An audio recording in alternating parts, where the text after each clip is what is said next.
D'abord me charger de me présenter, de présenter aussi le webinaire d'une manière un petit peu plus globale et ensuite je laisserai la parole à nos 3 intervenants qui vous feront cette présentation. Donc, je me présente, donc Maxime Delorme, je travaille chez Universign depuis bientôt plus de 3 ans au sein du pôle communication et marketing et je suis en charge de tout ce qui touche notamment à la partie des webinaires. Aujourd'hui, c'est un webinaire un peu particulier vu que c'est un webinaire qui sera en partenariat avec Gino, Gino Legal Tech qui se présentera juste après pour vous présenter un webinaire, on va dire, commun sur à la fois tout ce qui est contract management et également signature électronique et comment nos 2 entités partenaires travaillent ensemble pour vous proposer une solution qui ne vous apportera que des bénéfices, ça j'en suis sûr, et vous le verrez tout au long de la présentation. Avant que je laisse la parole, je pense que nombre d'entre vous sont peut-être nouveaux sur des webinaires, que ce soit peut-être des webinaires universels ou des webinaires, on va dire, d'une manière plus globale. Pour vous parler un petit peu du webinaire qu'on va vous proposer, c'est un webinaire qu'on va vouloir très interactif, c'est-à-dire qu'il ne faudra surtout pas hésiter à nous poser des questions. Pour ceux qui étaient présents un tout petit peu avant, vous avez pu m'écrire que tout était opérationnel. Eh bien, ce sera le même canal qu'il faudra utiliser si vous souhaitez nous poser des questions tout au long du webinaire, que ce soit Audrey, Laura ou Pierre vont vous expliquer certaines notions. Si parfois c'est pas assez clair, vous avez des questions ou besoin de précision, je vous invite surtout à poser vos questions dans le canal prévu à cet effet et on y répondra tout au long du webinaire pour créer une interactivité entre les questions que vous posez et les réponses qu'ils vont vous apporter. Encore juste une petite information et ensuite je laisse la parole. Vous avez notamment en dessous de l'endroit où vous posez vos questions un petit lien de téléchargement. Ce lien de téléchargement vous permet tout simplement de télécharger la présentation qui va vous être faite au format PDF. Voilà, si elle vous a intéressé ou si vous souhaitez la revoir, la présenter, en parler autour de vous, voilà, je vous invite à la télécharger, comme ça vous l'avez sous la main et ensuite vous pouvez en faire ce que vous voulez. Voilà, trêve de parole de mon côté, je vais laisser mes chers collègues, pas pour tous malheureusement, mais les partenaires de ce webinaire se présenter. Je vais d'abord peut-être laisser Audrey et Laura se présenter. Audrey, si vous voulez vous présenter en première et ensuite on laissera la parole à Laura. Bonjour Maxime et bonjour à tous les participants. Je suis Audrey Ellis et je suis CEO de Gino Legal Tech.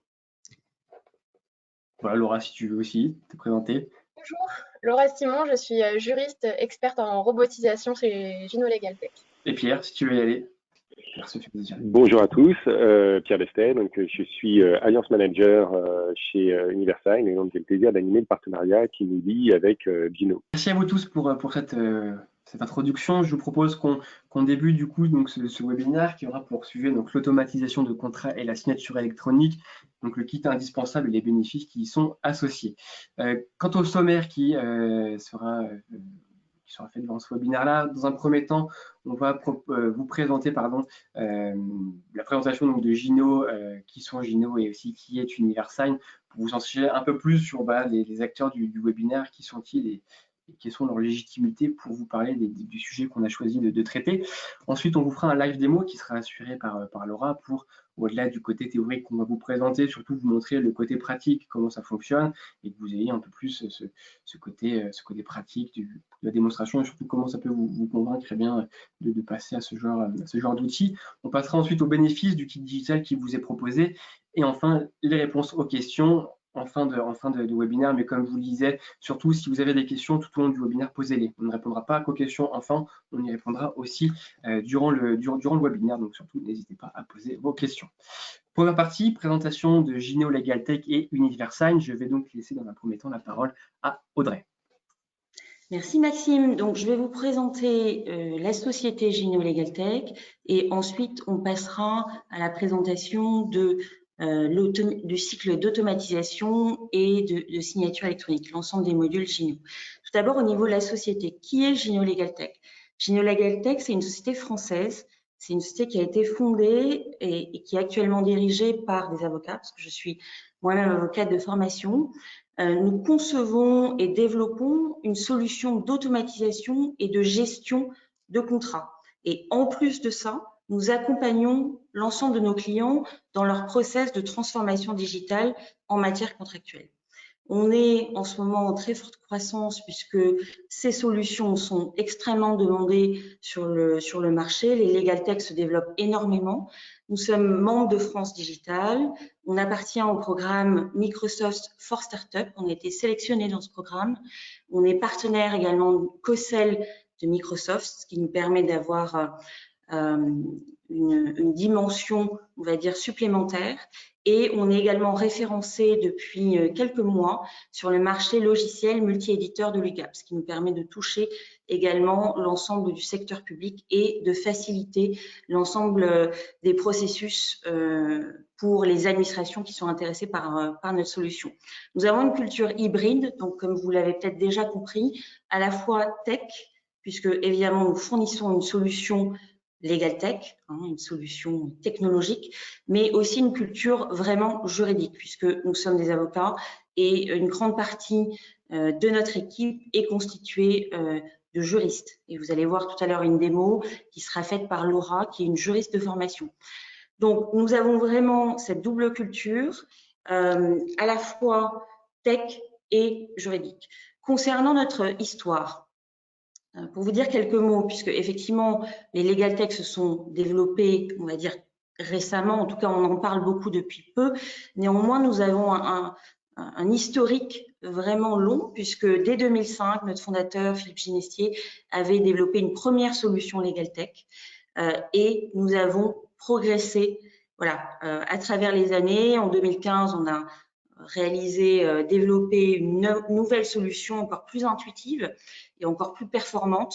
Et depuis l'an dernier, on s'est développé sur l'ensemble du secteur CLM, ce qu'on appelle CLM, Contract Lifecycle Management, c'est-à-dire la gestion de l'ensemble du processus contractuel, du début du processus de l'élaboration du contrat jusqu'à la signature et à l'archivage sur une plateforme. C'est important, et je le mentionnais dans la première slide, de vous parler du fait que non seulement on fournit à nos clients une solution technologique, performante, intuitive, mais on n'est pas que ça. On accompagne aussi nos clients dans leur processus projet et leurs projets de digitalisation contractuelle, puisque en général, ce sont des projets d'entreprise. Je crois qu'on a aujourd'hui beaucoup de participants qui sont de grandes entreprises françaises et qui donc ont bien cette notion que la digitalisation des process contractuels, certes, ça passe par des outils, mais ce n'est pas que ça. C'est aussi un changement de méthodologie de travail, c'est un accompagnement des équipes pour les faire onboarder sur une nouvelle solution. Donc, je ne vais pas rentrer dans le détail nécessairement, mais je voulais vous indiquer ça puisque c'est important et je pense que ça distingue beaucoup Gino Legal Tech des autres solutions, notamment qui existent sur le marché. Je laisse la parole à Pierre pour présenter Universign. Merci Audrey. Alors effectivement, Universign, nous qui on est une structure qui est pas tout à fait récente. Hein, on s'est créé en 2001 avec un nom qui est un peu plus abstrait, qui pourtant décrit bien ce qu'on faisait à l'époque, à savoir de la cryptologie, donc de la crypto en dur sur des serveurs plutôt banque et assurance. Et puis à l'occasion de la mise en œuvre de la signature électronique au niveau européen, qui est maintenant réglementé depuis 2014 par le règlement EIDAS, nous avons lancé donc, notre plateforme de signature électronique en SaaS et on a renommé l'entreprise Universign. Aujourd'hui, nous avons plus de 90 personnes qui œuvrent sur cette partie-là. Donc, ça fait de nous un des gros acteurs français sur la signature. Et maintenant, on s'appelle donc Universign, qui est beaucoup plus compréhensible pour le commun des mortels, et on a eu le plaisir de pouvoir avoir un certain nombre d'investisseurs français qui nous ont rejoints en 2018 au travers d'une levée de fonds de 12 millions d'euros, donc qui nous permet de nous développer maintenant de manière beaucoup plus sereine sur l'ensemble des pays européens. Donc si on regarde maintenant qui on a plus de 3000 clients actifs, donc une belle base client. On opère plus de 15 millions de signatures à l'année, donc c'est vraiment du gros volume. Plus de 75 millions d'euros d'attache, et on dispose également de plus de 600 000 identités numériques sur nos serveurs, ce qui fait de nous le premier offreur privé sur la partie identité numérique. On verra tout à l'heure que c'est particulièrement important de pouvoir sécuriser les identités numériques des utilisateurs. Au niveau de notre proposition de valeur, elle est basée sur 4 piliers principaux. Le premier pilier, bien évidemment, c'est la conformité réglementaire. On est un prestataire de services de confiance, qualifié IDAS, donc ça veut dire que nous sommes en capacité d'offrir les services qui sont encadrés par la réglementation européenne, et nous avons décidé de nous faire auditer et certifié par l'ANSSI, qui est l'Agence nationale de sécurité des systèmes d'information française, qui est l'autorité la plus exigeante au niveau européen. Donc l'idée d'Universign a toujours été de pouvoir aller chercher les agréments les plus complexes au niveau européen pour derrière délivrer la plateforme la plus stable et la plus sympathique pour les utilisateurs. Donc il y a toute une partie conformité réglementaire et notamment l'Adobe, on est membre de l'Adobe Trust List, ce qui fait qu'un document qui sera signé par Universign apparaîtra de manière très lisible dans un Acrobat Reader avec une cloche verte, donc la signature est bien valable. Donc ça, c'est un premier élément. Donc, une grosse appétence sur la partie conformité réglementaire. On opère tout ça sur une plateforme SaaS pour que la signature puisse se dérouler dans des conditions optimales, quel que soit l'environnement dans lequel l'utilisateur va opérer. Une expérience utilisateur qui se doit d'être la plus simple possible, parce qu'en fait, on opère un changement qui est très, très lourd. Ça fait 450 ans qu'on a l'habitude de signer des contrats à la main. Et puis là, en 3-4 ans, on bascule en signature électronique. Donc, il est bien évident qu'il faut qu'on accompagne les clients dans une migration de mode opératoire et que ce mode opératoire soit tout aussi simple que de prendre son stylo pour signer. Donc, c'est l'expérience utilisateur qui vraiment est centrale. Et puis, on est une autorité de certification, une autorité d'enregistrement des identités numériques, ce qui fait qu'on opère l'ensemble de la brique sans avoir besoin de s'appuyer sur un autre tiers. Et moins il y a d'opérateurs, plus l'opération est sécurisée. Donc, mieux c'est pour l'utilisateur final. Au niveau des services, Maxime, si tu peux passer sur la slide d'après. Au niveau des services qu'on propose, on propose en fait 4 services. Le premier, qui est la première brique, c'est un service d'horodatage qualifié. Horodatage qualifié, ça veut dire quoi? Ça veut dire que on va donner la possibilité aux documents qui ont été signés d'avoir une date et une heure certaine de signature. Le fait que cet horodatage soit qualifié entraîne un renversement de la charge de la preuve. Donc, vous êtes un public qui est particulièrement averti sur la partie juridique. Vous savez que l'horodatage qualifié, le renversement de la charge de la preuve, c'est essentiel. C'est un contrat sur lequel on n'a pas une date et heure certaine de début. C'est un contrat qui potentiellement n'a jamais démarré. On propose également des solutions de cachet électronique. Donc, cachet électronique, c'est ce qui nous permet de prouver l'origine d'un document, sur lequel on va pouvoir apposer un cachet d'une entreprise. Et aujourd'hui, ce qu'on va plutôt voir avec Ultimo, c'est la dernière brique, qui est la brique de signature électronique, qui embarque bien évidemment l'horodatage qualifié et la conservation à valeur probante. C'est qu'un document qui aura été signé via Gino en utilisant la signature électronique Universign sera conservé avec toutes les dispositions nécessaires prévues dans le règlement IDAS, règlement européen, pour en assurer la valeur légale dans le temps. C'est un contrat, il est signé, très bien, pendant les 5 premières années, tout se passe bien, mais peut-être que dans 10, 15 ans, 20 ans, on sera obligé d'aller en justice ou d'avoir des phases de précontentieux. Et le document, 10, 15 ans, 20 ans plus tard, on pourra le récupérer au travers de la plateforme Universign et il aura gardé sa valeur légale. Et ça, c'est essentiel. Sur la droite, vous avez les différentes certifications qu'on a. Donc, bien évidemment, on est complètement compliant avec le règlement IDAS. On est évidemment RGPD compatible, vous le comprenez. On est un opérateur français basé en France avec des capitaux français. Donc, c'est quelque chose qui est essentiel aujourd'hui au regard de la législation. On est membre de l'Adobe Trust List, ce qui fait qu'un document qui sera ouvert dans un reader Adobe sera bien vu par Adobe comme étant une signature valable. Et on est membre fondateur du Cloud Signature Consortium, donc il y a un consortium qui travaille sur les modifications, les évolutions de la signature électronique. Et nous sommes également au sein de l'ETSI, qui est l'organisme qui érige les règles de mise en œuvre de la signature. Ce qui veut dire quoi? Ce qui veut dire qu'en fait, on impacte la mise en œuvre de la norme dès sa création pour que vous, utilisateurs et vos clients, puissent avoir une plateforme qui soit la plus opérante et la plus facile. C'est que comme on est tout au début de la norme, bah, bien évidemment, ça se retrouve être relativement facile à opérer dans notre plateforme. Maxime. Quelques clients nous font confiance, plus de 3000 clients, comme je le disais, et des clients dans tout type de domaine. Donc, beaucoup de clients dans, bien évidemment, le domaine banque et assurance, AXA, Natixis, Cardiff, donc des grands noms, mais également dans la tech, SFR, dans la presse, Les Échos, Ouest France, Le Figaro. Donc, autant de domaines. Pourquoi? Parce qu'en fait, le fait de signer un contrat, c'est pas lié à un domaine d'activité en particulier, et on va le voir avec Gino maintenant. Merci Pierre. Donc je reprends la parole pour vous présenter d'abord sur les slides l'ensemble des modules Gino, et ensuite c'est ce que nous verrons dans le détail pendant la démo. Donc voilà l'ensemble des modules Gino. Vous avez ici toute la suite de modules. Un module de robotisation qui permet aux juristes de créer l'ensemble de leur arborescence contractuelle et donc de capitaliser leur travail. Un module de production de contrats par réponse à un questionnaire.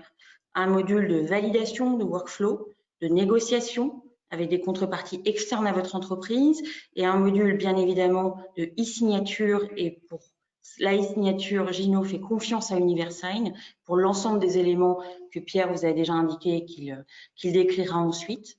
Un module d'archivage et de gestion extrêmement performant.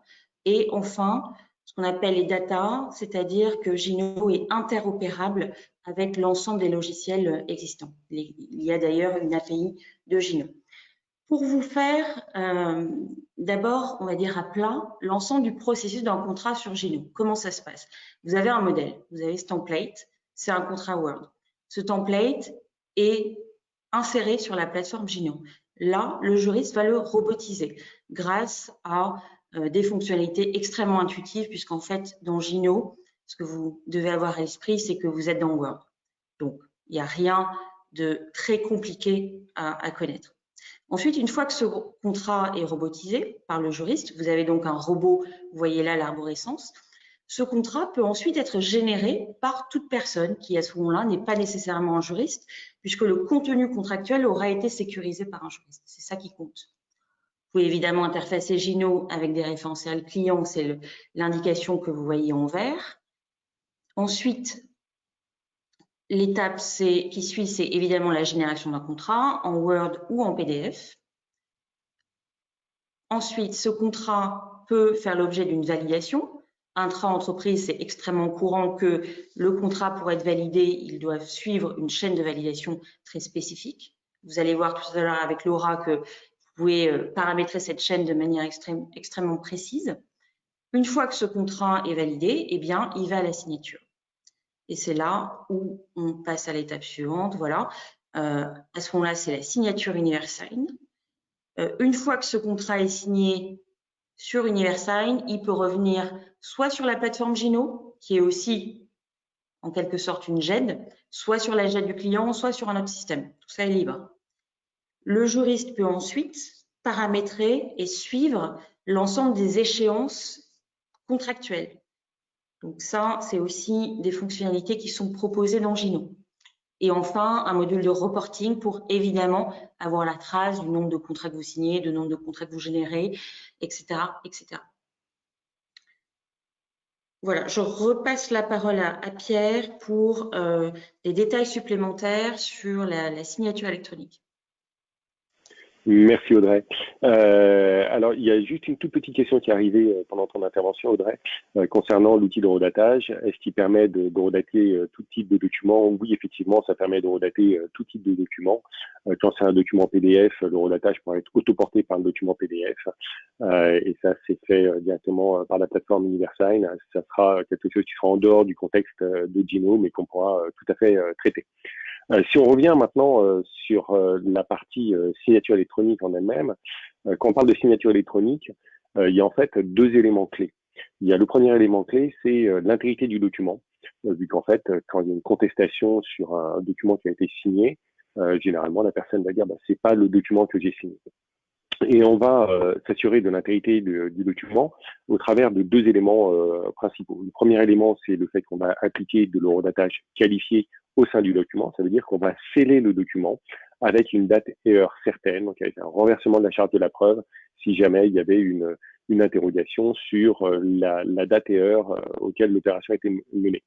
Vous le savez comme moi, prouver qu'une opération a été faite un jour donné, une heure donnée, au niveau informatique, c'est quelque chose de très complexe. Donc, prouver l'inverse, c'est encore plus complexe.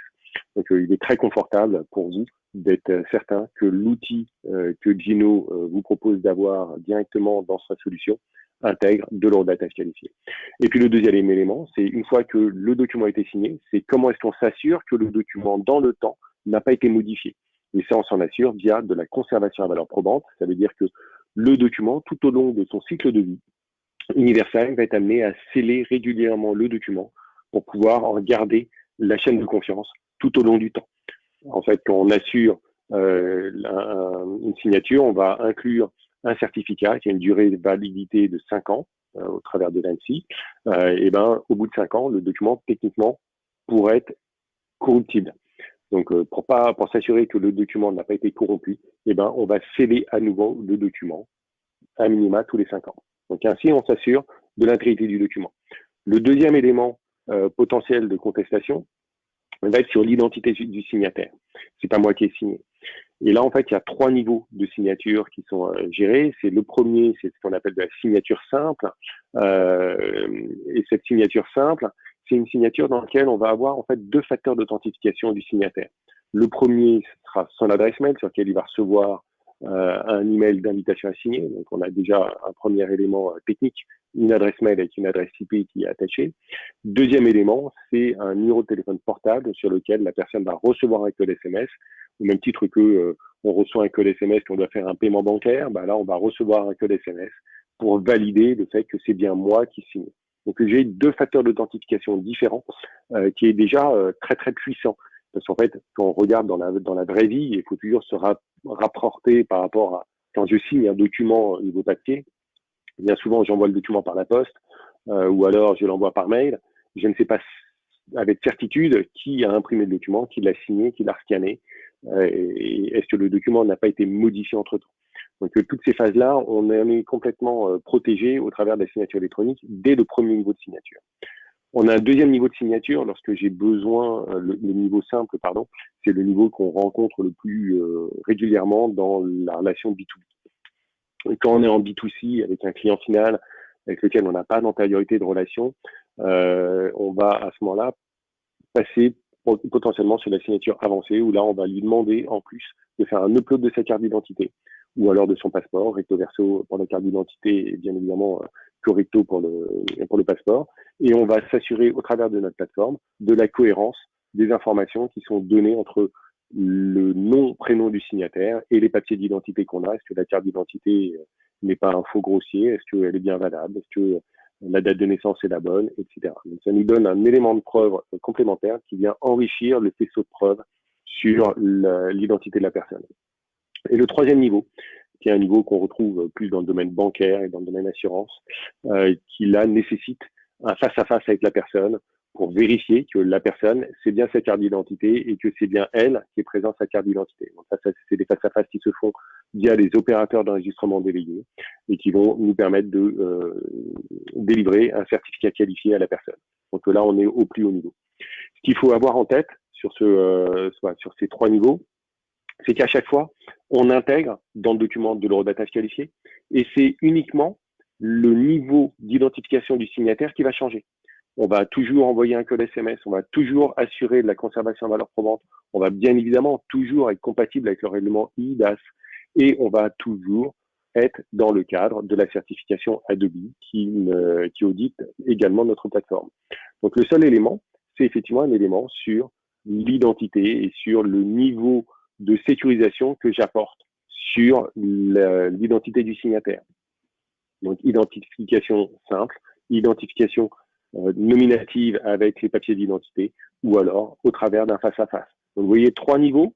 Ces 3 niveaux-là sont importants d'avoir en tête pour pouvoir décider du niveau qu'il convient de mettre par rapport à la nature du contrat. Il y a plusieurs éléments à prendre en compte pour ça. C'est d'une part, est-ce que le contrat a une très grosse valeur financière, auquel cas, il faut peut-être passer sur du niveau 2, voire éventuellement sur du niveau 3. Niveau 3, clairement, sur les périodes pandémiques qu'on a aujourd'hui, où on favorise la distanciation sociale, elle est plutôt à ne pas mettre en œuvre actuellement, mais plutôt se rabattre sur du niveau 2. Le deuxième aspect, c'est éventuellement, est-ce qu'il y a un risque systémique? Est-ce que si j'ai un contrat qui est cassé, est-ce que tous les autres contrats risquent d'être cassés? Auquel cas, il faut peut-être s'orienter sur de la signature niveau 2 plutôt que de la signature niveau 1, voire niveau 3. Donc, ces 3 niveaux sont à votre disposition. Il faut garder en tête que plus je monte en niveau de signature, plus je vais potentiellement alourdir le parcours. Et donc, il faut bien évidemment toujours mettre le bon niveau de signature. Ça ne sert à rien de vouloir sécuriser la signature à fond si derrière, c'est pour avoir en fait une perte en termes de capacité de signer. Donc, toujours garder en tête qu'est-ce que je fais dans la vraie vie, dans la vie actuelle, dans la vie papier, et est-ce qu'il est raisonnable de demander une sécurisation beaucoup plus importante par rapport aux documents que je demande de signer. La conservation, une fois qu'on l'a signé, c'est super important. C'est que le document, c'est un instant T, mais souvent, il n'y a pas de litige dans les premières semaines de mise en œuvre du contrat. C'est plutôt dans le temps. Et donc, on va assurer la conservation à valeur probante sur des serveurs en France. Et on va donc, comme je le disais, régulièrement sceller le document pour pouvoir le mettre à l'abri de toute corruption dans le temps et garder la chaîne de confiance. Ce qui fait qu'à tout moment, vous pourrez avoir une attestation de preuve de signature, éventuellement, s'il y a besoin, un fichier de preuve pour aller devant le tribunal pour pouvoir dire oui, la signature a bien été faite dans les règles de l'art et le document a été conservé comme il convenait pour que le juge puisse vous donner raison sur la bonne application du contrat et sur la bonne validité du contrat. Donc ça, c'était vraiment pour les éléments de contexte sur la signature. Et maintenant, je vais laisser la parole à Audrey qui va vous montrer tout le schéma amont qui, in fine, arrive à la signature du contrat. Je te repasse la parole. Merci Pierre. Je fais un petit récap s'agissant des habilitations. Puisque vous allez voir ensuite dans la démo, on a chez Gino différents profils d'utilisateurs. Il y a des juristes qui sont des créateurs, on entend créateur comme créateur en fait de robots contractuels. Vous avez un profil de producteur, c'est-à-dire des gens qui ne vont pas nécessairement être des juristes, qui ne vont pas créer les modèles contractuels, mais qui vont pouvoir et devoir générer des contrats sur la base d'un questionnaire. Ces gens-là s'appellent les producteurs. Vous pouvez aussi avoir des gens qui sont simplement des lecteurs, entre guillemets, ou des personnes qui sont des valideurs dans un workflow, d'autres utilisateurs qui seraient aussi des signataires, simplement ou en cumulé. Tous ces profils sont cumulatifs ou indépendants.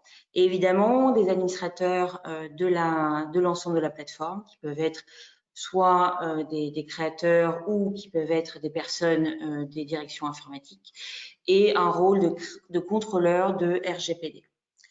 Voilà, je dis encore quelques petits mots s'agissant de l'hébergement et ensuite je ferai cesser le suspense et on passera à la démonstration.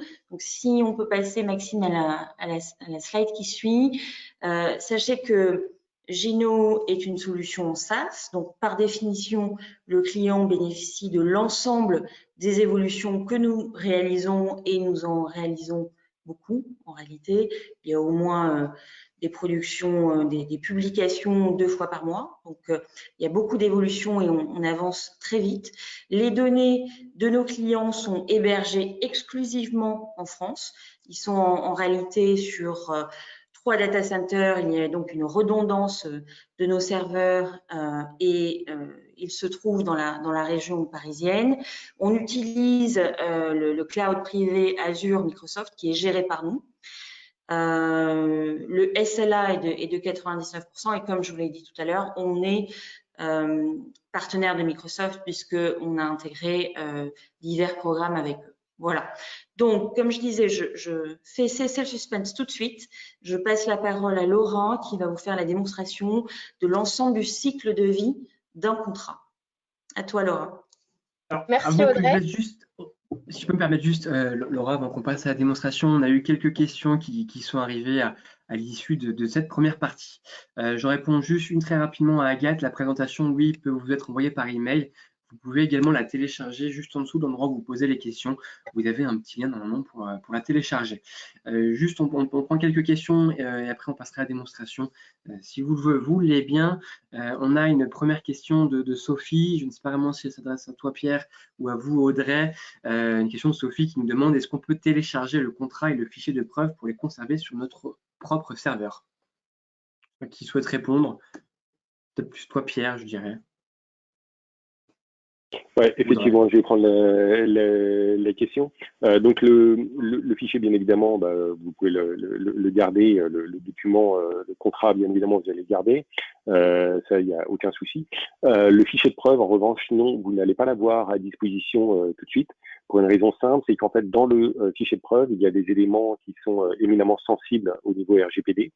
Et en fait, vous confier le fichier de preuve, ça serait vous mettre en porte-à-faux par rapport à ce règlement RGPD, vu que vous avez des éléments très sensibles avec l'identité de la personne, avec son numéro de portable, avec l'adresse IP avec laquelle il s'est connecté, etc. Donc le fichier de preuve est exclusivement remis lorsqu'il y a une opération en justice sur donc commission obligatoire ou autre, pour vous permettre de faire valoir ce que de droit. En étape de précontentieux, il est possible en revanche d'avoir ce qu'on appelle une attestation de preuve, qui est un document light et qui est moins engageant au niveau RGPD. J'espère que j'ai répondu avec suffisamment de précision. Je ne sais pas s'il y a d'autres points à voir, Maxime. Une autre question, oui, qui sera cette fois-ci pour Audrey. Une question de Dimitri. Est-ce que Gino est une solution interopérable avec les logiciels déjà existants au sein d'une entreprise? Merci Maxime et merci donc Dimitri pour la question. Absolument. Gino est interopérable avec l'ensemble des logiciels qu'une société ou qu'un cabinet d'avocats utiliserait déjà. Ça peut se passer à plusieurs niveaux. Ça peut être un CRM, ça peut être une GED, ça peut être un module d'accès pour des habilitations comme Azure Active Directory par exemple. Ça peut être tout un tas de logiciels auxquels Gino peut venir s'interfacer. Donc ça, c'est très clair. Il n'y a aucun doute à avoir là-dessus. Gino est parfaitement interopérable avec tous les logiciels existants au sein de vos structures. Et une autre question également, une question de Charline pour vous, Audrey. Est-ce que Gino permet d'automatiser donc tout type de contrat et donc de documents? Et également, est-ce que Gino automatise seulement les documents français, enfin les contrats français, ou ça peut faire aussi sur d'autres langues? Alors, tout document est automatisable sur Gino. Il n'y a absolument aucune limite. Vous pouvez automatiser tout type de contrat, tout type de document, des lettres. Il n'y a pas de limite à ce que vous pouvez faire dans Gino. Donc, c'est extrêmement large. Dans Gino, pour mémoire, vous êtes dans Word. Donc, en réalité, la question de la langue ne se pose pas vraiment puisque, comme vous êtes dans Word, vous écrivez dans votre langage et vous allez voir dans quelques secondes avec Laura que les fonctionnalités de Gino vous permettent d'automatiser n'importe quel langage. Donc, si vous voulez automatiser un contrat en anglais, en russe, en espagnol, en chinois, en arabe, en hébreu, ça sera la même chose en fait. Donc, par rapport à ça, la réponse est oui. Tout document est automatisable sur Gino et en toute langue. Merci Audrey pour cette réponse. Je vous propose à vous trois qu'on passe à la démonstration. Je vous rappelle également aux participants, si vous avez des questions, n'hésitez pas à les poser dans le chat. Laura, je vais te redonner la main pour que tu puisses... Non, ce n'est pas sur Audrey, c'est sur Laura. Hop, voilà. Merci, Maxime. Vous devrez avoir l'écran de Laura qui s'affiche. Hop, très bien, si je peux enlever. Est-ce que vous voyez bien mon écran ici? Je vais descendre ça. De mon côté, c'est bon. Donc, j'espère que c'est bon également pour nos participants, mais normalement, ça devrait être le cas. Si vous avez un souci, n'hésitez pas à nous le faire parvenir. Mais Sophie vient de me dire que c'est bon, donc on suppose que c'est bon pour tout le monde. C'est parfait. Je vous remercie. Je vais vous faire une démonstration donc en 4 temps. Une démonstration rapide, bien sûr. Dans un premier temps, je vous montrerai le desk qui est l'environnement de travail Gino. Dans un second temps, on verra ensemble comment automatiser un acte, un contrat. Pour la démonstration, je suis partie sur un accord de confidentialité. Dans un troisième temps, on verra ensemble ce qui est le résultat donc, de l'automatisation d'un acte, qui est un questionnaire dynamique. Donc, je vous montrerai le questionnaire dynamique et on y répondra ensemble, ce qui nous permettra de générer dans un quatrième temps un contrat. On peut télécharger ce contrat au format Word ou au format PDF et ensuite, on va pouvoir le gérer. Et c'est à ce moment-là que je vous montrerai comment fonctionne le workflow, donc qui est la chaîne de validation de contrat que vous pouvez mettre en place, puis la signature électronique de celui-ci directement à partir de notre plateforme. Donc, dans un premier temps, ici, on va se connecter. Vous avez une petite plateforme de connexion. Je vais me connecter à la plateforme directement avec mon adresse Google. Et voilà, ici, vous êtes sur l'environnement de travail Gino, ce que nous, on appelle le desk. Vous avez deux onglets qui vont être importants. C'est l'onglet robot, dans lequel vous allez ranger vos modèles qui sont en cours d'automatisation ou déjà automatisés. Et vous allez avoir l'onglet doc, dans lequel vous allez ranger les documents produits, c'est-à-dire qu'une fois que vous aurez répondu au questionnaire dynamique, vous allez avoir vos actes que vous pourrez trouver ici au format Word ou au format PDF et également vos documents qui seront signés figureront ici. Donc, c'est l'endroit où vous archiverez vos documents. Donc, vous pouvez chercher vos robots et vos contrats par domaine, par type, par auteur du robot. Ici, si je clique sur domaine, vous voyez, on peut vraiment ranger par domaine et cloisonner l'accès ou non à tel ou tel type d'acte dans votre entreprise ou dans votre cabinet. Donc ici, je vais dans direction juridique et dans société, et voici les actes qui s'affichent. Il y a également une barre de recherche full text pour rechercher l'accord que vous souhaitez ou l'acte que vous souhaitez. Ici, je vais rechercher l'accord, le robot accord de confidentialité. Et je vois ici, il y a deux robots. Donc maintenant, je vais vous montrer comment on peut automatiser un acte, le robotiser. Pour ce faire, on va simplement ici éditer l'accord de confidentialité et on va se retrouver sur Word. Pour automatiser vos actes et vos contrats à partir de Gino, c'est assez simple. Vous avez simplement à ouvrir Word et vous allez avoir une petite boîte à outils qui va s'afficher à votre droite. Et ouais, donc elle est disponible sur le store Microsoft. Vous avez 4 fonctionnalités importantes, donc variable, logique, mémoire. Je vais vous montrer pour la démonstration uniquement variable. Pour qu'on aille assez vite aujourd'hui, je vais vous montrer comment on crée une variable. Une variable, c'est ce que vous voyez ici en bleu. Donc l'espace qui est laissé ici dans votre robot va automatiquement générer une question dans le questionnaire et la réponse à cette question figurera automatiquement dans votre document final à ce même endroit. Donc, je vous propose qu'on crée ensemble une variable. J'ai partiellement donc automatisé cet accord. Et ici, par exemple, je vais créer une variable pour la durée de la période de non-sollicitation. Je l'ai bien mis en jaune pour qu'on la repère. Et donc, je vais sélectionner l'endroit où je souhaite insérer ma variable dans mon document. Donc, voilà. Et je vais simplement aller dans ma boîte à outils ici à droite et cliquer sur variable. Je vais nommer ma variable. Le nom de la variable sera le nom de la question qui figurera dans le questionnaire. Donc là, je vais l'appeler durée de la période de sollicitation.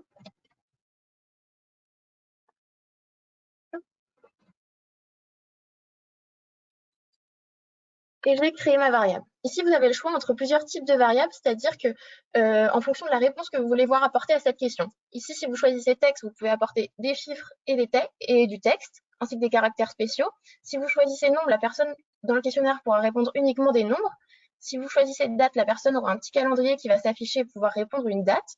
Une réponse oui/non, c'est par exemple si vous créez une variable qui sera souhaitez-vous insérer une clause de non-sollicitation, par exemple, on mettrait oui/non. Et une variable de type liste, où par exemple, vous pouvez afficher une liste des nationalités si vous demandez quelle est la nationalité de la partie. Ici, la durée, on va choisir un nombre. Et ensuite, vous avez différentes possibilités. Donc, vous pouvez intégrer ou non des décimales. Ici, la durée, on ne va pas mettre de décimales. Vous pouvez, par exemple, pour le prix, l'afficher en nombre et en lettres. Ça sera comme ça dans votre document final. Ajouter des pourcentages et également une devise. Je vais appuyer ici sur « Insérer ». Et vous voyez que ma variable s'est insérée ici. Et donc, ce sera automatiquement une question dans le questionnaire. On a de nombreuses fonctionnalités qui permettent vraiment d'automatiser tous vos modèles, qu'ils soient complexes ou non. Si vous avez envie d'en savoir plus sur l'automatisation, n'hésitez pas à nous contacter. On vous fera une démonstration un petit peu plus poussée. Je vous propose qu'on passe désormais au questionnaire, donc qui est le résultat de la robotisation d'un acte, pour vous montrer notre questionnaire. Donc ici, j'avais automatisé un accord de confidentialité totalement. Et si j'appuie ici, on va lancer le questionnaire. On peut le nommer. Donc ici, par exemple, je vais mettre la date du jour. Donc, on est le 14/05/2020. Puis simplement sur enregistrer, on voit bien ici qu'il y a une première version. J'appuie sur enregistrer. Ici, vous êtes sur le writer, donc le questionnaire dynamique. Vous avez à gauche l'ensemble des questions que l'on a créées en amont lors de l'automatisation et à droite les réponses que vous pouvez apporter. Vous avez également ici un outil de prévisualisation. Je vous montrerai dans un second temps à quoi cela peut vous servir. Donc ici, pour la partie 1, on a le choix entre une personne physique et une personne morale. Si je choisis personne morale, l'ensemble des questions inhérentes à la personne morale vont se poser. À l'inverse, si je choisis personne physique, l'ensemble des questions inhérentes à la personne physique vont se poser. Donc ici, je vais choisir par exemple personne morale. J'appuie sur suivant.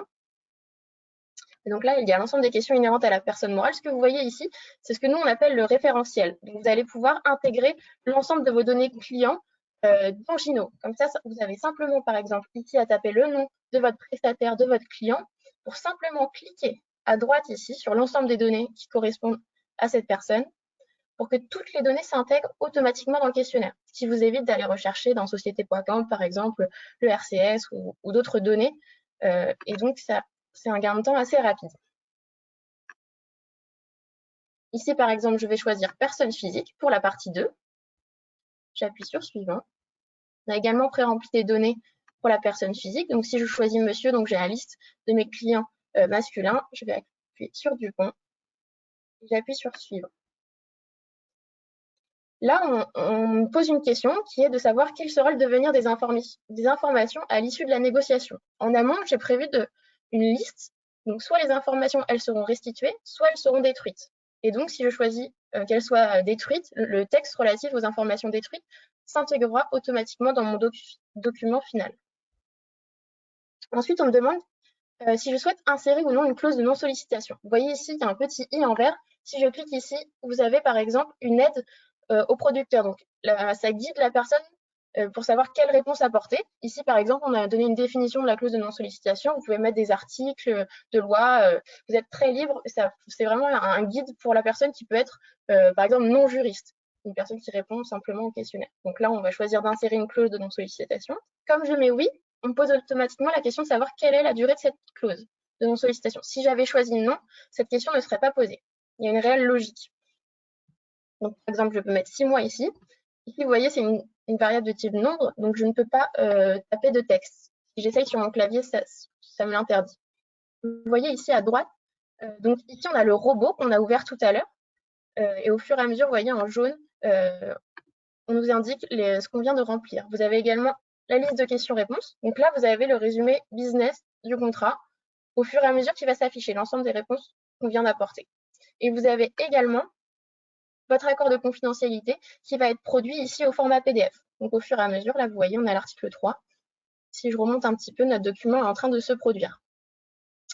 Information relative à Gino Legal Tech et Jean Dupont. Donc là, on pose la question de savoir si la société, elle est cotée ou non. Donc, par exemple, je vais choisir non. On va passer à la question suivante, qui est la question de savoir quelle est la durée de l'accord de confidentialité. 12 mois. Est-ce que je souhaite insérer une clause pénale ou non?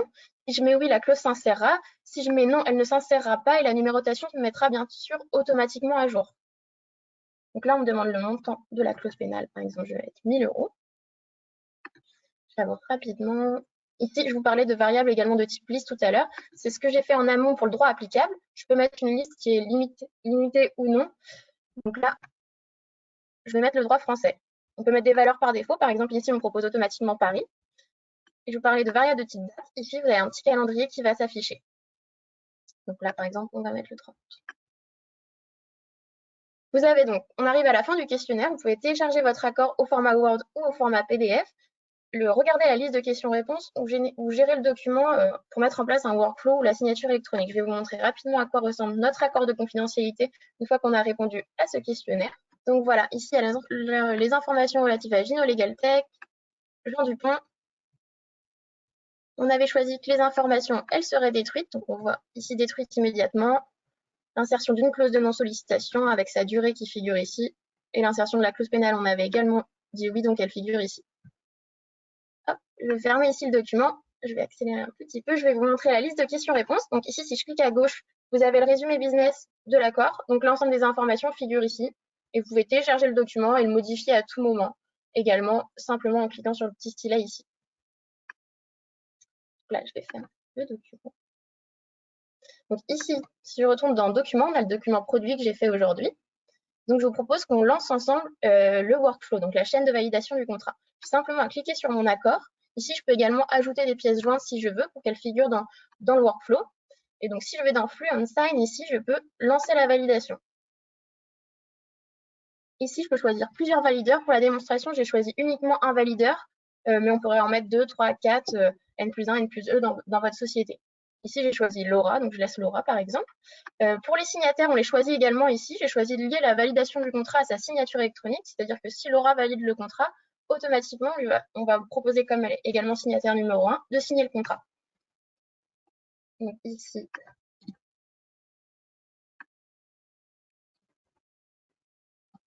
je rentre le nom du signataire externe. Et j'ai simplement appuyé sur « Confirmer » ici pour que, dans un premier temps, le valideur 1 va recevoir un email pour lui demander de valider ou non le contrat. Ici, si je vais dans ma boîte mail, hop, je vais relancer ici. Vous voyez qu'automatiquement, je reçois une demande de validation de Gino Legal Tech. J'ai le nom de l'accord, la personne qui l'a fait, l'heure et la date, et on me propose de vérifier le contrat. Si je clique sur « Vérifier le contrat », donc là, cette personne-là a accès à la liste de questions-réponses, le résumé rapide du contrat, l'accord au format PDF et des pièces jointes si des pièces jointes ont été ajoutées. Elle a la possibilité de refuser ou de valider le contrat. Si elle refuse, elle va forcément mettre un motif. Là, je vais valider. Et comme je suis également signataire numéro 1, on me demande si je souhaite commencer la signature électronique.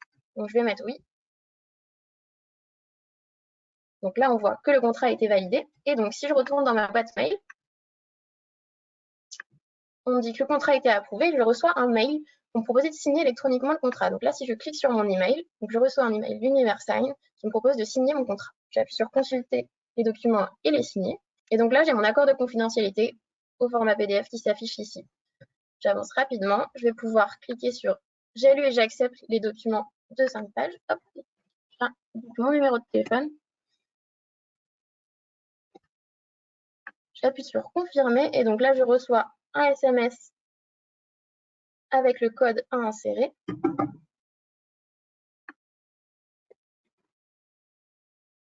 Je dois cocher que je reconnais les conditions générales.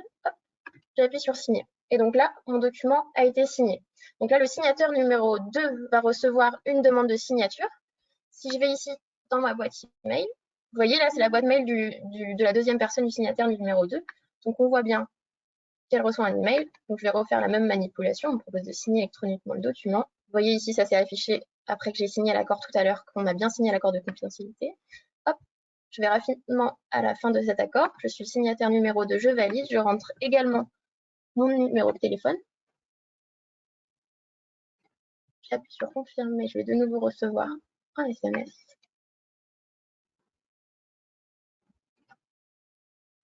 Hop. Donc là, les deux personnes ont signé l'accord. Donc si je retourne sur ma plateforme Gino,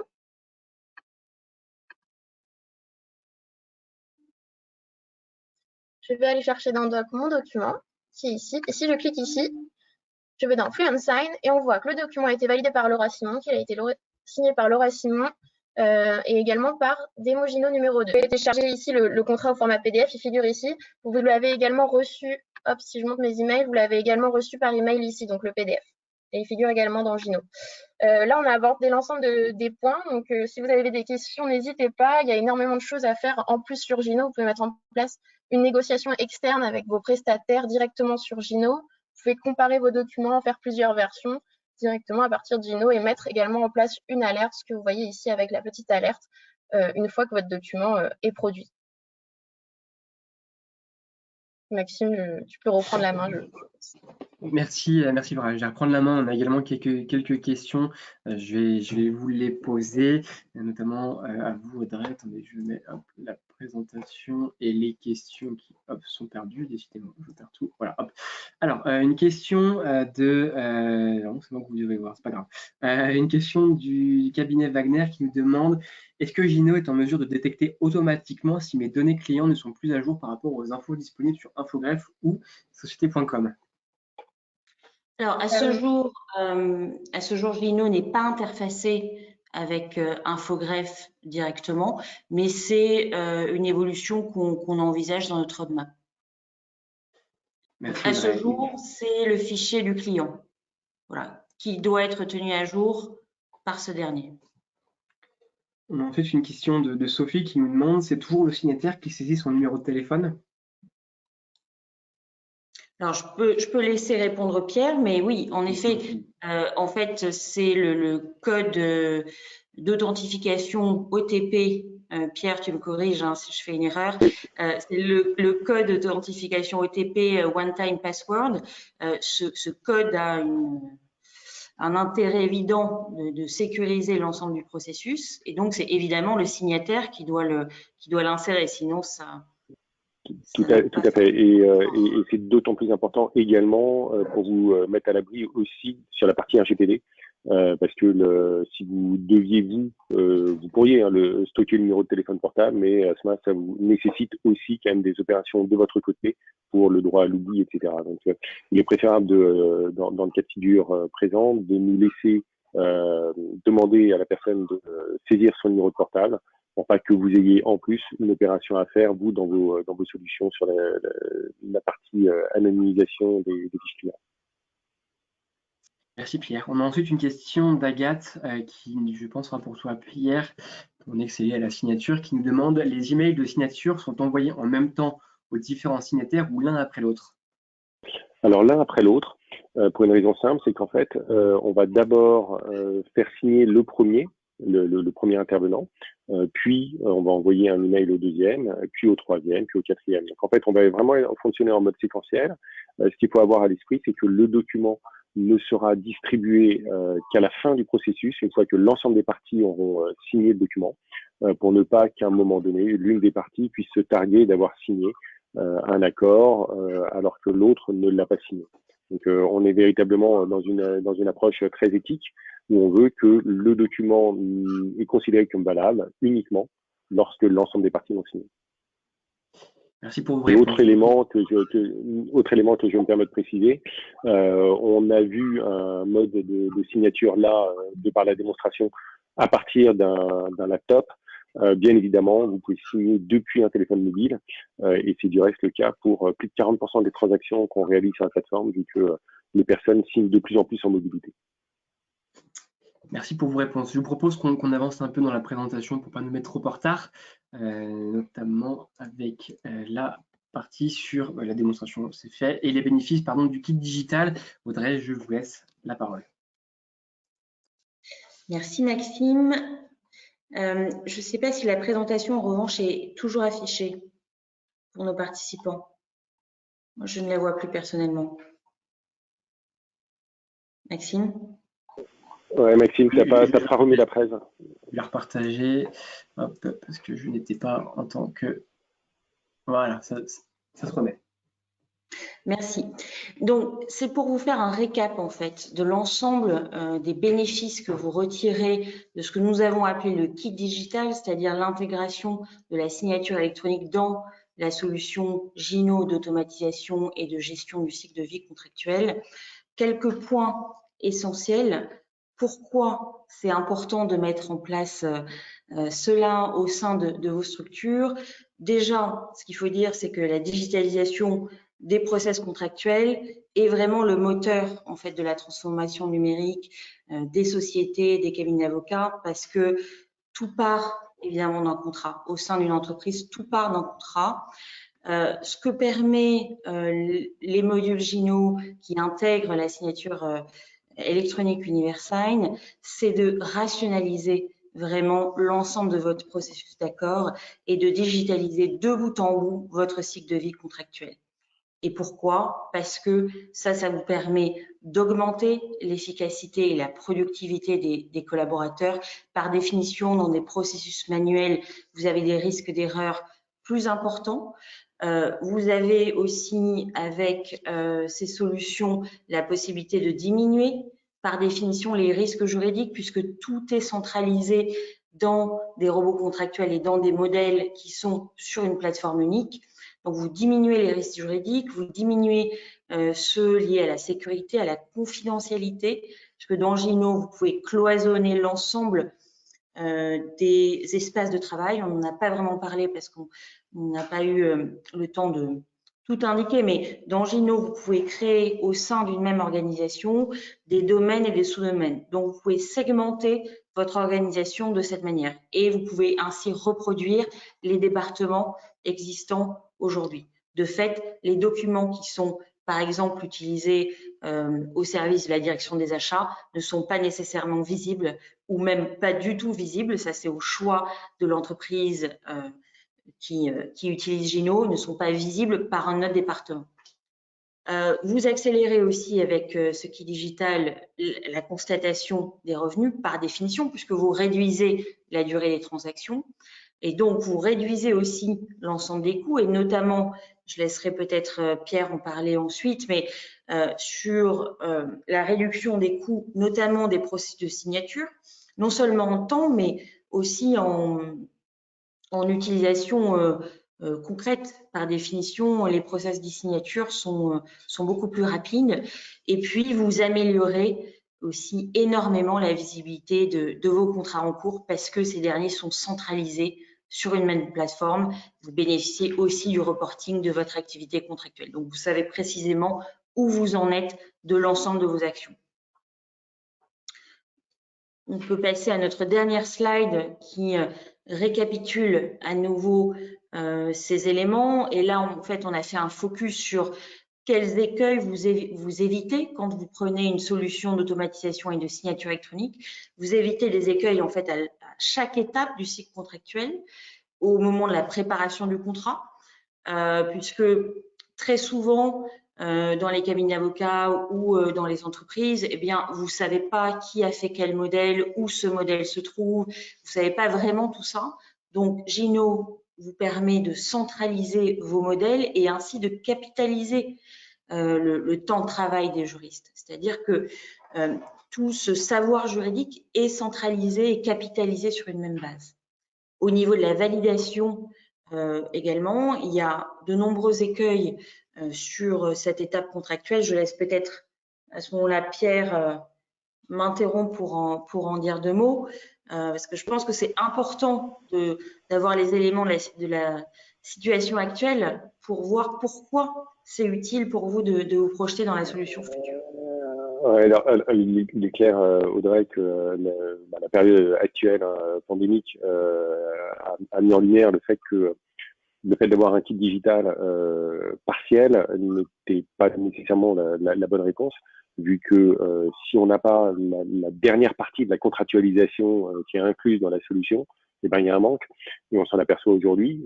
Tous les documents qui sont en attente à la poste, tous les documents qui doivent passer d'un intervenant à un autre de manière papier ou avec des cycles, je dirais, partiellement digitaux, avec un envoi de mail, l'impression du document, le scan, etc. C'est des éléments qui sont très difficilement réalisables à distance, parce que tout le monde n'a pas nécessairement une imprimante à dispo, que les personnes ont l'habitude de plus en plus de pouvoir signer en mobilité. Donc quand on dit en mobilité, c'est en dehors des locaux de l'entreprise. Et la signature électronique est complètement adaptée à ce type de process. Je n'ai plus besoin d'avoir un device particulier, je n'ai plus besoin, et dans le domaine des avocats, vous le savez, vous avez été habitué à votre clé pour le e-barreau. Là, on n'a absolument pas besoin d'avoir un dongle particulier, ce qui fait que les personnes vont signer depuis leur téléphone portable. Et tout ça va sécuriser énormément la transaction, va d'une part accélérer la signature, va d'autre part la sécuriser en termes de confidentialité, parce que il n'y a pas besoin d'imprimer le document, il n'y a pas besoin de scanner le document, et le grand nombre de documents en fait confidentiels peuvent être souvent retrouvés malheureusement sur un bureau après signature, avant un scan ou après un scan, après une impression ou autre. Vous avez la certitude également que l'ensemble du document est signé, parce que techniquement on va signer le fichier, et donc il n'y a pas besoin d'aller contrôler que les pages ont été paraphées ou pas. que les pages ont bien tout été scannées lorsque le document revient. Et bien évidemment, l'archivage est réalisé dans des conditions optimales de sécurité.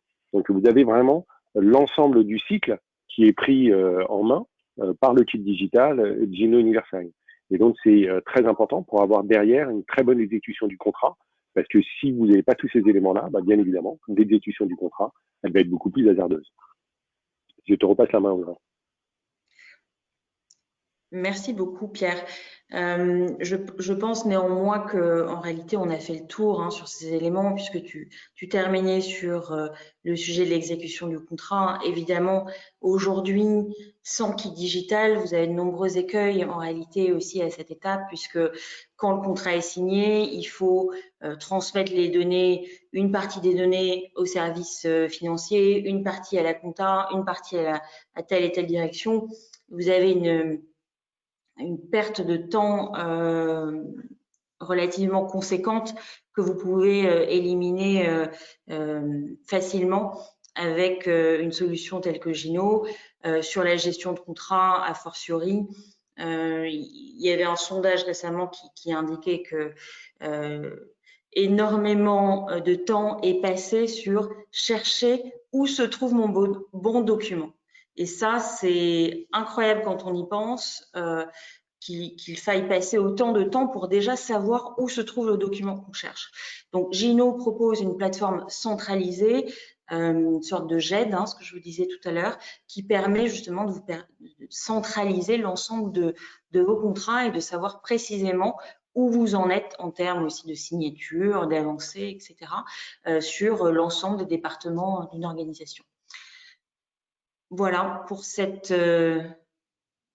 dernière slide sur les bénéfices.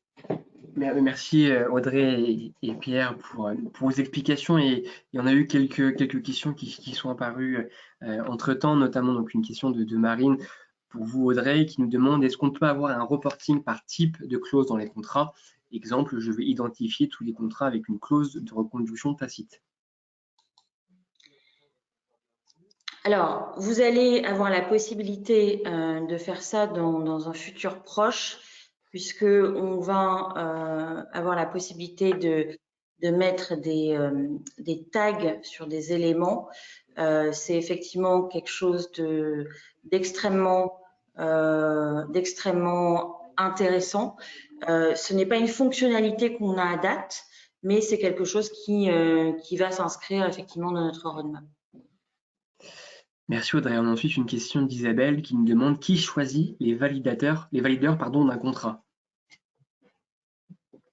Les valideurs d'un contrat sont les personnes qui ont été paramétrées en général par les administrateurs de la plateforme Gino au sein du client, qui peuvent être donc une combinaison de personnes de l'informatique avec des juristes. C'est évidemment donc les personnes au sein de l'organisation qui ont été paramétrées, et au moment où une personne veut lancer un workflow, initier un workflow, cette personne peut avoir pour chaque étape du workflow un nombre, une liste de personnes à qui elle peut attribuer l'étape du workflow en question. Donc, c'est un processus qui est quand même largement configurable.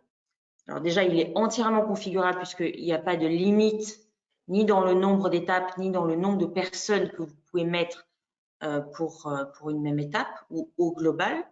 Donc, dans ce sens-là, c'est parfaitement flexible. Et puis ensuite, il va aussi s'adapter aux conditions réelles. C'est-à-dire que si jamais une personne qui a été sélectionnée pour une étape, finalement n'a pas répondu dans un certain délai aussi configurable parce qu'elle est indisponible, parce qu'elle est malade, parce qu'elle est en vacances, eh bien l'initiateur du workflow va pouvoir attribuer l'étape à une nouvelle personne pour que le workflow ne soit pas gelé et puisse continuer. Merci Audrey. On a ensuite une nouvelle question de Nicolas qui sera, je pense, pour toi, Pierre. Bonjour. Souvent, un seul des contractants utilise une solution de signature électronique. Comment l'autre partie peut-elle garantir qu'elle détient bien une preuve du contrat signé puisqu'elle n'utilise pas la plateforme de signature électronique de son contractant? Alors, on l'a vu dans le process qui était montré tout à l'heure par Gino.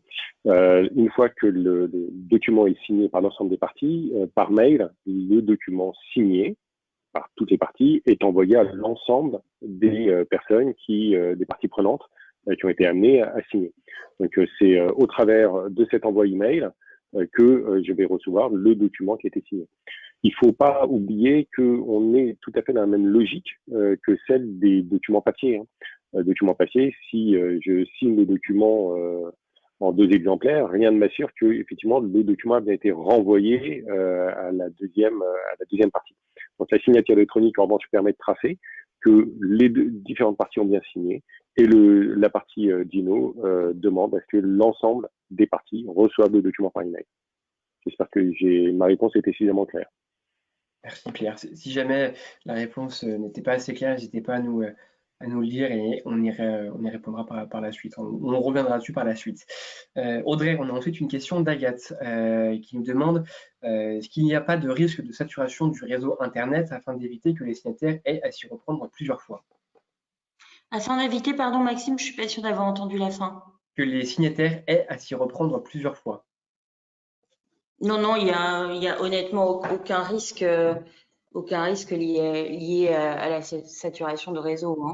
C'est un process qui fonctionne extrêmement bien. Il n'y a même pas de limitation finalement dans le nombre de signataires. Donc, en théorie, et Pierre évidemment peut-être peut aussi répondre sur le sujet, mais puisque à ce moment-là on est sur la partie UniverSign, mais non, nous on l'utilise beaucoup, très bien. Enfin, pour vous rassurer, effectivement, comme je le disais au début dans la présentation, on opère plus de 15 millions de signatures par an. Donc la plateforme est faite, et les tuyaux sont là pour. On voit là, on a eu des pics absolument colossaux dans le cadre du confinement sur la plateforme et ça n'a pas eu d'impact. Pourquoi? Parce qu'en fait, le process est vraiment très, très léger.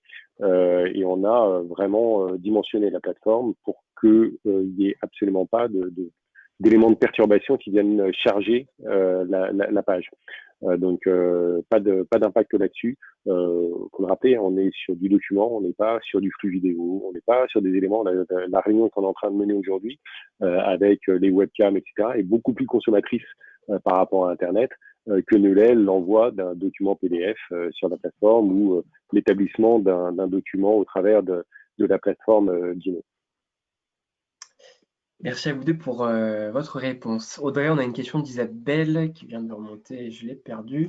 Une question d'Isabelle. Si notre entreprise est déjà dotée d'un outil de validation, me confirmez-vous que l'on pourra l'intégrer dans notre solution? oui, il est tout à fait possible au sein de Gino d'utiliser une partie, toute ou partie en fait des modules. Donc, clairement, si vous disposez déjà d'un outil de workflow en interne, eh bien, à ce moment-là, ce que vous allez faire, c'est que vous allez utiliser le module robotisation, le module génération de contrat qu'on appelle Writer, et puis à la fin, en fait, de ce module de génération, une fois que le contrat est généré, vous allez le transmettre à votre outil de workflow interne pour passer par celui-ci et arrêter le process avec Gino à ce moment-là. Donc, ce sera tout à fait possible de l'utiliser. Ensuite, il faudra voir comment vous souhaitez reprendre en quelque sorte le cycle pour la signature électronique, mais ça, c'est évidemment des choses qu'on peut tout à fait faire. Merci Audrey. On a une nouvelle question de Marine qui nous demande peut-on centraliser tous les contrats de l'entreprise, entre parenthèses, même ceux qui ne seraient pas passés par le processus Gino? Oui, c'est tout à fait possible parce que sur Gino, effectivement, vous avez ceux qui sont issus du processus, issus d'un robot contractuel, mais vous avez aussi la possibilité d'importer, de téléverser des contrats Word, PDF, des documents même de différents formats qui viennent de l'extérieur. Donc, vous n'êtes pas limité aux documents qui ont été produits sur Gino. Vous pouvez téléverser des documents qui viennent de l'extérieur. Et d'ailleurs, à ce propos, vous pourriez aussi souhaiter signer un document qui a été produit à l'extérieur parce que peut-être il vient de votre co-contractant, par exemple. Mais vous voulez utiliser le service UniverSign via Gino, eh bien, à ce moment-là, vous téléchargez ce document sur la plateforme Gino et vous allez directement à la signature. Ou bien, si vous voulez passer d'abord par un cycle de workflow avant de l'envoyer à la signature, vous pouvez aussi passer par un cycle de workflow et ensuite l'envoyer à la signature, comme on l'a vu tout à l'heure. Donc, c'est tout à fait possible. C'est à la fois les docs générés depuis Gino, via Gino, et ceux qui auraient été générés depuis l'extérieur. Merci Audrey. C'est typiquement le type de cas de figure que vous pourriez retrouver avec un outil RH qui produit le contrat de travail. Donc, Gino n'intervient pas sur la production du contrat, mais pour autant va prendre en charge toute la partie postérieure, à savoir toute la partie signature du contrat et derrière la conservation du document. Merci pour vos retours. Pierre, on a ensuite une question de Nicolas qui nous demande « Je crois avoir entendu que les serveurs d'UniverSign sont en France. La solution de signature électronique proposée est-elle valable à l'étranger, par exemple, ou des contrats soumis à un droit d'autres pays ou entre des contractants étrangers ?» Ok. Alors, c'est une excellente question. Effectivement, je suis passé assez vite au début en introduction. En fait, on applique une signature qui est une signature IDAS, donc qui est le règlement européen, une signature qui a valeur probante dans l'ensemble des juridictions de l'Union européenne. Ça veut dire quoi? Ça veut dire qu'à partir du moment où vous signez avec notre solution un contrat de droit français, de droit espagnol, de droit italien, de droit portugais, de droit allemand, de droit belge, le document sera valable avec notre signature. Bien évidemment, vous pouvez, à partir d'un contrat français, c'est pas à vous que je vais l'apprendre, mais un contrat de droit français, vous pouvez très bien avoir quelqu'un qui va signer depuis les États-Unis, depuis l'Asie, depuis le Moyen-Orient, mais le droit qui s'applique sera le droit français. Et donc, la signature électronique européenne sera complètement valable. Donc, il faut distinguer vraiment la juridiction de compétence. Donc, il faut que la juridiction de compétence soit présente en Europe, et à ce moment-là, la signature est valable, de l'endroit où se situe et la nationalité du ou des signataires. Et eux peuvent être situés dans l'ensemble du monde. Pour information, on a des signatures qui ont été opérées dans 162 pays l'année dernière. Donc, c'est bien au-delà des frontières exclusivement européennes, parce qu'il n'y a pas 162 pays dans l'Union européenne. Merci Pierre pour ta réponse. On a ensuite une question de Sophie. Si on doit fournir une copie papier du contrat, comment la personne qui le recevra pourra vérifier l'authenticité du document? Je ne sais pas si c'est pour Audrey. Alors, ouais, là, c'est plus moi qui vais prendre, peut-être Audrey, mais tu pourras compléter. Okay. Vous mettez le doigt sur un vrai sujet. Quand on est sur un document qui passe de l'ère numérique à l'ère papier, donc un retour un peu en arrière, on va s'appuyer sur la matérialisation qu'on fait. Et vous l'avez vu assez rapidement dans la démonstration. Quand vous allez signer un document, on va appliquer ce qu'on appelle un cartouche de signature à l'endroit des signatures pour bien, de manière dactylographiée, préciser signé par tel jour et on mentionne UniverSign comme prestataire de service de confiance. Donc c'est cet élément-là graphique, visuel, qui va permettre de vérifier que le document a bien été signé. Au même titre, c'est les mêmes limites que celles qu'on rencontre quand j'ai un document qui a été scanné, qui a été signé, scanné. Quand je le réimprime, rien ne me prouve que la signature est une signature originale. Donc, c'est les limites du passage du numérique au document papier.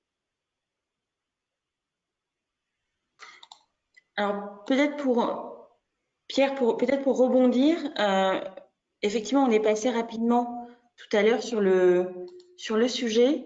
Peut-être qu'on peut voir le cartouche dont tu parles sur le document. Et je peux le montrer sur mon écran, Maxime, si tu me permets de partager mon écran, s'il te plaît. Merci. Vous voyez bien mon écran? Oui. Très bien. Alors ici, vous avez le document produit qu'on a fait tout à l'heure, l'accord de confidentialité. Et donc, la signature électronique, si je vais à la fin du document, se matérialise bien ici avec donc la mention d'UniverSign, le nom et le prénom de la personne qui a signé ainsi que la date. Voilà. Ces éléments-là qui effectivement vous permettent de le voir sur une impression papier. Et en revanche, seul le document numérique permet d'avoir une certitude absolue sur le fait que c'est bien une signature électronique, qu'elle a bien été opérée de la bonne manière, etc. Et justement, on a une demande de précision par rapport aux cartouches. Est-ce que le cartouche est seulement donc, au niveau des signatures, ou est-ce qu'ils ont été posés comme on a pu le voir, ou sur toutes les pages? Mais du coup, la réponse est un peu indiquée. Alors, ouais, non, c'est un point intéressant qui fait pareil. Hein, c'est un point qui fait écho à l'habitude du passé, qui était de matérialiser en bas de chaque page le fait que j'avais bien pris connaissance de chacune des pages et que les pages n'ont pas été changées. Il faut voir qu'à partir du moment où on est sur la signature électronique, on va signer un document. Donc, on va signer l'ensemble du PDF. Et dans le process de signature, on l'a vu tout à l'heure rapidement, je suis obligé de défiler l'ensemble des pages. Et le fait de défiler l'ensemble des pages, ça vaut paraphe en bas de page. Donc, la notion de paraphe en termes de signature électronique n'a pas de sens. Et on va pouvoir appliquer le cartouche à n'importe quel endroit du document. On pourrait très bien le faire. On a certains clients qui le mettent directement sur la première demi-page. De manière habituelle, de manière historique, on le met plutôt à la fin du document. Mais ça n'a pas plus d'importance que ça. On pourrait même ne pas le mentionner, le cartouche, vu qu'on signe le fichier de manière numérique. Merci Pierre pour ta précision. On a une question ensuite de Nicolas qui nous demande: le document signé reçu par email est-il une preuve suffisante ou, en cas de litige judiciaire, est-ce un élément stocké sur les serveurs d'Universal qui vaut preuve? Alors les deux. C'est un premier niveau. C'est un premier niveau qui déjà permet après l'analyse du PDF, suffit de prendre le PDF, d'aller sur le site de l'Union européenne et en uploadant le document, on peut avoir une confirmation que le document est bien valable, a bien été signé avec une signature valable. Donc c'est déjà un premier niveau d'éléments de preuve. S'il y a besoin d'aller plus loin, à ce moment-là, c'est des services Universal qui vous fourniront le fichier de preuve que j'évoquais tout à l'heure, qui est un document très détaillé, où là on va bien préciser que oui, c'est bien telle adresse IP qui s'est connectée, oui, c'était bien telle jour, telle heure, oui, la personne a bien déroulé l'ensemble des pages, oui, il y a bien eu les prises de consentement au travers de j'ai lu, j'accepte et je signe, etc., etc. Oui, le code SMS a bien été reçu sur tel numéro de portable. Donc tous ces éléments-là sont remis à ce moment-là par les équipes Universal aux demandeurs, quelle que soit la partie, hein, que ce soit l'une ou l'autre des parties. On se doit d'avoir une équité par rapport aux différentes parties et on remet le document par rapport aux démarches judiciaires potentielles. Et une suite à cette question-là, en d'autres termes, que se passe-t-il pour les preuves si Universal venait à disparaître malencontreusement ou malheureusement? Alors effectivement, ça serait malheureux. Je suis d'accord avec vous, ça serait tout à fait malheureux. Maintenant, le législateur a très bien fait les choses au niveau européen, vu qu'en fait, à partir du moment où un prestataire de service de confiance est amené à disparaître, dans le cadre de sa disparition, il est obligé de confier à un autre prestataire de service de confiance l'ensemble des documents pour que les parties ne soient pas lésées et que l'ensemble des parties puissent toujours continuer à avoir accès et prouver que le document a bien été signé, même si le prestataire de service de confiance n'existe plus. Donc, pas d'inquiétude à ce niveau-là. À ma connaissance, c'est arrivé qu'une seule fois. Il n'y a eu qu'un seul prestataire de service de confiance qui a été amené à disparaître. Et je crois que c'était en Hollande. Et l'ensemble des documents étaient repris par un autre prestataire de service de confiance. C'est la norme européenne qui oblige. Merci pour ta réponse. Isabelle nous pose la question suivante: quelle est la taille et le format des documents qui peuvent être joints pour mise en signature? Et est-ce que le zip est possible? Alors, on ne va pas signer un zip, on est obligé de signer un PDF. Donc, c'est un document PDF et le document PDF ne doit pas dépasser 10 mégas. 10 mégas, ça fait quand même un bon gros livre. Hein. Je pense qu'on doit dépasser les 1500 pages ou quelque chose comme ça. Donc, c'est voilà, vraiment quelque chose de très lourd. Pourquoi est-ce qu'on met cette limitation? C'est parce qu'en fait, comme je le disais tout à l'heure, il y a plus de 40% des personnes qui signent en mobilité depuis un téléphone mobile. Et ce serait pas très sympa de proposer à une personne de lire plus de 500 pages sur un téléphone mobile.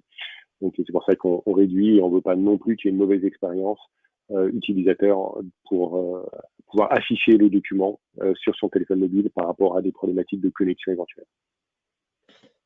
Merci Pierre. On a une question de Sophie qui a un petit souci notamment avec le cartouche et le fait qu'il ne soit pas en bas de chaque page. Comment on pourrait la rassurer sur le fait qu'un signataire reçoit donc un une copie papier et qui pourrait penser que les documents ont été invertis sur l'ordre des pages. Comment on peut le rassurer, cette personne, pour dire que Alors, la manière dont on peut le rassurer, c'est que un document numérique, c'est un document numérique. Pour autant, on pourrait très bien voir avec Eugino pour qu'on duplique le cartouche en bas de chaque page. Ça n'a pas particulièrement de sens, mais c'est quelque chose qui pourrait éventuellement être fait. Merci Pierre pour cette réponse. On espérera, Sophie, que ça répondra à votre inquiétude sur le sujet. Ce qu'il faut garder en tête, hein, Sophie, c'est qu'un document, un PDF, à partir du moment où il a été signé, si jamais il est modifié, si on essaie de retirer une page ou de modifier le moindre caractère, la signature casse.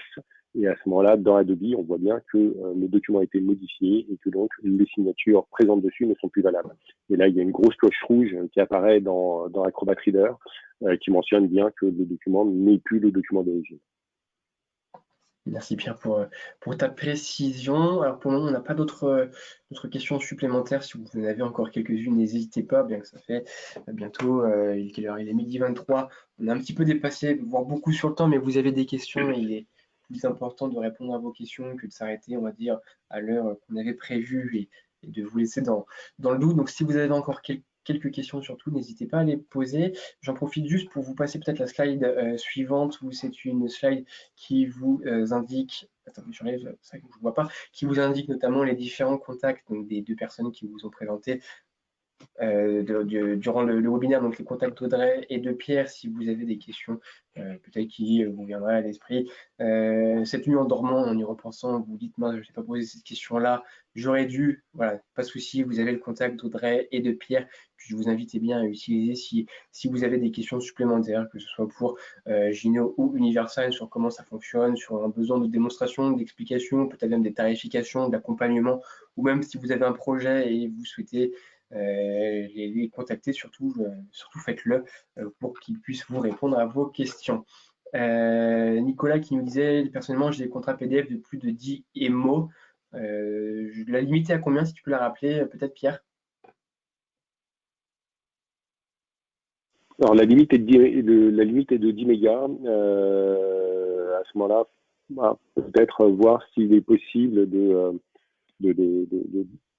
couper le document en deux avec un document principal et puis les annexes qui seront à part. Nous, on est sur 10 mégas par fichier et on peut envoyer dans une collecte un maximum de 15 mégas. On pourrait très bien dire il y a 2 documents, un de 10, un de 5, ça c'est tout à fait possible. Pour ton retour, on a une nouvelle question qui sera pour vous, Audrey, du cabinet Wagner, qui nous demande dans le robot, peut-on insérer des sous-questions du type si vous avez répondu oui à telle question, alors quel territoire sélectionnez-vous? Est-ce que c'est possible de faire ce genre de questions-là? Oui, tout à fait. En fait, dans Gino, vous pouvez faire ce qu'on appelle des règles, c'est-à-dire conditionner la réponse à une question à une précédente réponse. Donc, je pense que c'est sans doute ce qui est visé par le cabinet Wagner. Vous pouvez tout à fait faire ça dans Gino, absolument. Et encore donc une question du cabinet Wagner. En tant qu'avocat, peut-on mettre l'outil à disposition de nos clients, donc des clients Alors ça, c'est une demande qu'on a effectivement beaucoup de la part de cabinets d'avocats. On est en train d'analyser vraiment le cas d'usage, puisqu'il y a de nombreux cas d'usage qui se présentent. Certains avocats veulent mettre les robots contractuels qu'ils créeraient à disposition de prospects. D'autres souhaitent les mettre à disposition de clients. Donc, on est en train d'analyser le besoin et on sera en mesure sans doute de faire une proposition voilà, dans les prochaines semaines à nos clients avocats à ce sujet. Merci Audrey. Pas plus de questions pour le moment. On va encore attendre quelques petites minutes à voir si d'autres questions venaient arriver. Est-ce que vous avez peut-être un mot à rajouter, Pierre, Audrey, sur quelque chose un message que vous voulez faire passer, un point sur lequel vous souhaitez revenir? En même temps, peut-être que les questions arrivent et combler, on va dire, le trou.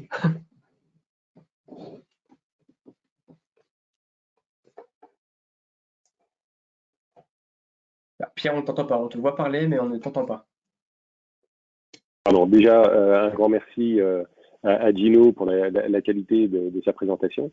Et puis, je suis très agréablement surpris par la qualité des questions, parce que vous avez fait des questions sur la partie signature électronique, j'entends, qui sont des vrais questionnements, qui prouvent que c'est un sujet qui est important. Et malheureusement, la période actuelle a mis en lumière un certain nombre de travers dans les organisations, et on est à votre disposition pour pouvoir vous aider à les combler sur cette période qui est pour le moins assez complexe pour tout le monde. Donc j'espère que d'une part vous allez bien, que vous allez continuer à prendre soin de nous, parce que c'est pas parce qu'on est déconfiné qu'il faut qu'on fasse n'importe quoi. Je pense qu'on a tous compris.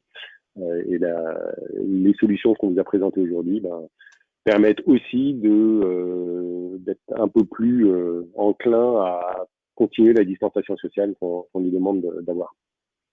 Je te laisse le mot de la fin, Audrey, peut-être. Oui, Pierre, avec plaisir. Je voulais également remercier Maxime Universign pour ce webinaire. Je constate comme toi que à 12h30, il y a encore de nombreux participants.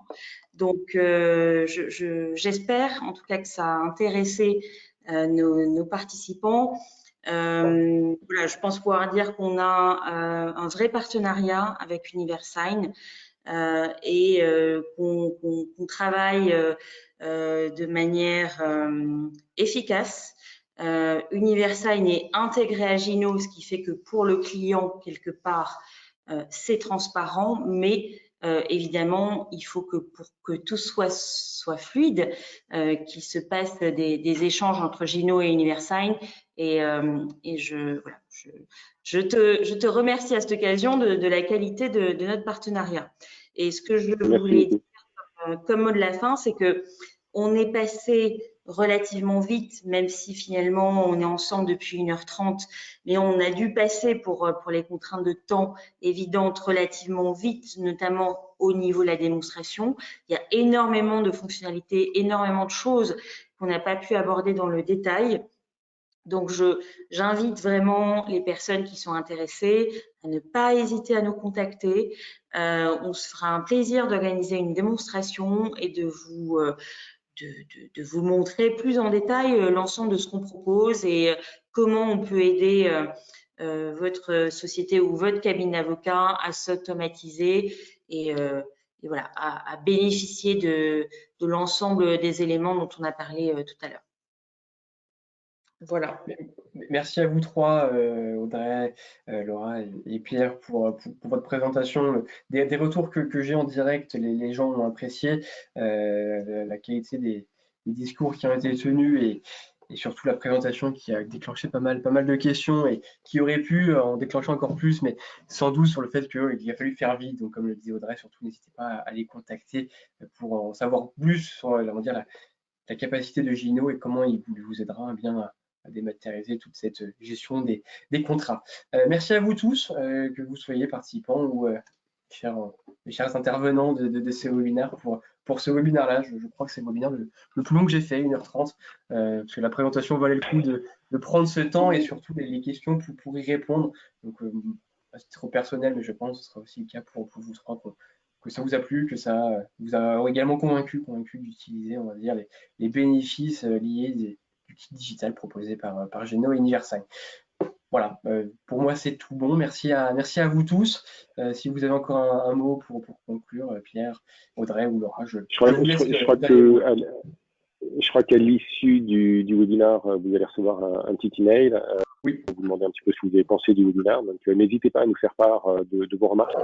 C'est toujours important pour nous parce que l'idée de ces webinaires, c'est que ça vous soit utile, que ça corresponde à vos attentes. Si derrière il y a d'autres questionnements que vous avez, Maxime l'a dit, n'hésitez pas à prendre contact avec nous. Mais surtout, ce qui est important pour nous aujourd'hui, c'était de vous montrer que une solution, elle doit d'abord répondre à vos besoins et c'est à nous, entre professionnels de l'IT, de vous délivrer une solution globale pour répondre à la totalité de vos besoins et pas de vous dire tiens, cette partie-là, tu vas aller faire ton marché à droite et puis après tu iras à gauche parce que vous vous retrouvez toujours à ce moment-là dans une délicatesse d'incompatibilité des solutions. Merci à vous tous. Merci. Merci beaucoup. À bientôt. Merci, au revoir. Merci, au revoir. Au revoir.